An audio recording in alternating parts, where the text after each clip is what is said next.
Hello Fly Babies, hello my patrons, hello my lions, it's me, your FlyLady Kat, and I'm here today to give you peace in your life, control in your home, and to help you learn how to finally love yourself. Today is Sunday and we have a 2-layer cake. First layer is our routines. We have a morning routine for ourselves and then for our children. We have an after dinner routine. We have a before bed routine. We have 3 clutter checks. And we have a kind of a semi-planning day where you're going to take your planner and look it over. You planned it on Wednesday, now it's Sunday, things may have changed. Let's edit it as we need to. Edit it a little bit. You might need to, you might not, but at least review it, okay? All right, so today is the day we renew our spirit. So you're gonna do your morning routines, and when you're done, the beds are made, the bathroom looks good, the kids are dressed, you're dressed, your makeup's on, your jewelry's on, everyone's had breakfast. Let's go to church. What's keeping you from it?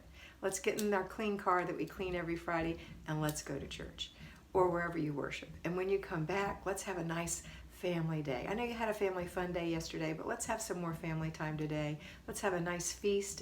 It's a great day for a feast. I love a Sunday feast, a roast of some sort, pork roast, roast chicken, roast, a nice ham.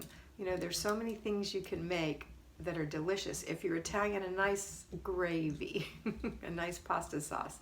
Whatever it is that you do as a family that's important for your heritage, for your children to pass on to their children.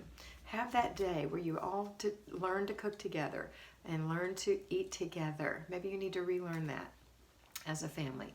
I know that some of you have children with challenges and maybe they just don't eat these things, but you know what? The experience of doing it hands-on is a fun thing for them, even if they don't eat it, okay?